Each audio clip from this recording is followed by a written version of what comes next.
Happy 8 months na rin sa amin ng baby ka.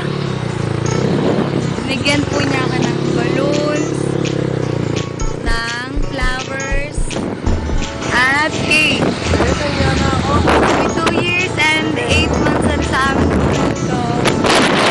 Love you, bebe. Mahal na mahal ka sa bebe.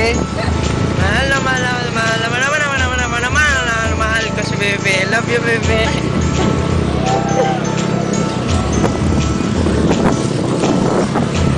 Makikita pa lang sa atin.